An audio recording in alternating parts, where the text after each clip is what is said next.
So hey guys, welcome back to our channel. Now this is voice of Tarun. இன்றைக்கி நம்ம பார்க்க போகிற வீடியோவில் அன்ஆர்டினரி அப்படின்ற இந்த ஒரு மான்வாவோட சாப்டர் 9 தான் பார்க்க போகிறோம்.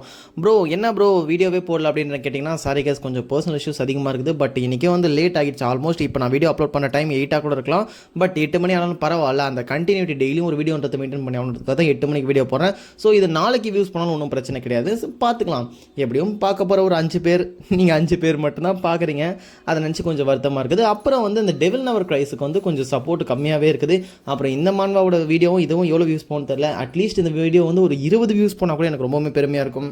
வளவலன் பேசாமல் இன்றைக்கான கதைக்குள்ள போகலாம். இன்றைக்கி நம்ம பார்க்க போகிறது அன்ஆர்டினரி மான்வாவோட சாப்டர் 9. மறக்காமல் ஒரு கிளாஸ் தண்ணி குடிச்சிட்டு வந்து ஹெல்த்தியாக இந்த ஒரு வீடியோ பாருங்கள். சாப்பிடாம இருந்தால் சாப்பிட்டுட்டே பாருங்கள். சாப்டர் 8ஓட ஸ்டார்டிங் சீனில் அந்த இரண்டன்ற பொண்ணுக்கிட்ட நம்ம ஹீரோ தொட போயிருப்பான். அந்த டைமில் அந்த பொண்ணு டோன்ட் டச் மீன்னு சொல்லிட்டு நம்ம ஹீரோவை தள்ளி விட்டுட்டு போயிருப்பா. ஸோ அவள் பார்க்குறா, உன்ன மாதிரி வீக்லிங்லாம் என்ன போய் தொடுறதா, ஏன் கிட்ட பேசுறதா, நீ ஏதோ பவர் இருப்புன்னு நினச்சேன், பட் உன்ன மாதிரி ஆளுக்கிட்ட நான் பேச மாட்டேன்னு சொல்லிட்டு உதறிட்டு போயிட்டே இருக்கா. நம்ம ஹீரோவும் இதை நினச்சி ஒரு மாதிரி டிப்ரெஷனில் இருக்கும்போதே நம்ம ஹீரோக்கு பிரேக் பீரியட் வருது. பிரேக் பீரியடில் வழக்கம் போல் ஸ்கூலில் என்னென்னலாம் பண்ணுவாங்களோ ரேகிங் பண்ணுறதுக்காக ஒரு 4-5 பவர் இருக்க பசங்கள்லாம், உனக்கு பவர்ஸ் இல்லைன்னு நாங்கள் கேள்விப்பட்டோமே, உண்மையா? சரி வா, உனக்கு பவர்ஸ் இந்த ஸ்கூலில் வந்து நிறைய பேர் உன்ட்ட சண்டை போடுவாங்க, உனக்கு எப்படி சண்டை போடணும் நான் சொல்லித்தரேன் அப்படின்ற மாதிரி பிடிச்சி ரேகிங் பண்ணிகிட்டு இருக்காங்க.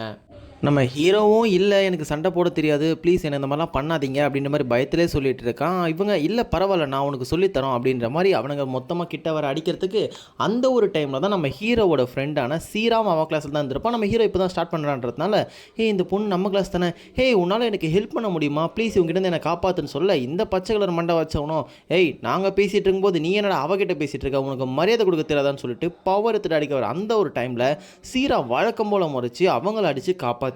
அப்பத்துலேருந்தே சீராக்கும் ஹீரோக்கும் நல்ல ஒரு பாண்டிங் வந்திருக்கும். நம்ம ஹீரோவோட பேர் ஜான் சொன்னாலும் ஜான்னே கண்டினியூ பண்ணிக்கலாம்.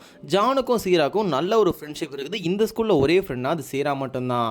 இப்போ நம்ம ஹீரோவோட வீடை தான் காமிக்கிறாங்க. காலங்கத்தில் நம்ம ஹீரோவோட ஃபோன் அடிச்சிட்டு இருக்குது. நம்ம ஹீரோவும் பார்க்குறான், என்னடா இது காலங்கத்தில் என்ன யாரா தொலை பண்ணுறது அப்படின்னு சொல்லிட்டு பார்த்தா சீரா தான் அவனுக்கு கால் பண்ணிட்டு இருக்கா. இது வந்து இப்போ கரண்ட் டைமில் நடக்குது. நம்ம ஹீரோவும் ஹலோன்னு சொல்ல, சீராவும் நீ எங்கே இருக்க, நம்ம ஷாப்பிங் போகலாமா அப்படின்ற மாதிரி கேட்குறா. இல்லை என்னால் முடியல, என்னோட வாழ்க்கையே ஒரு மாதிரி டல்லாக போயிட்டுருக்கு, நேற்று அந்த இஷ்யூஸ் அப்படி இப்படின்னு சொல்லிட்டு நான் ரொம்ப டிப்ரெஷனில் இருக்கேன், என்னோட வீடு ரொம்ப அழுக்காக இருக்குது, நான் வீட்டை க்ளீன் பண்ணோம், அப்படி இப்படி ஒர்க் இருக்குதுன்னு சொல்லிட்டு நம்ம ஹீரோவும் சமாளிக்கிறான். இதோட சாப்டர் 9 முடிச்சிடுறாங்க. ஸோ வழக்கம் போல் இந்த மான்வாவோட சாப்டர் ரொம்ப சின்னதாக இருக்கிறதுனால சாப்டர் 9 இதோட எண்ட் ஆகுது.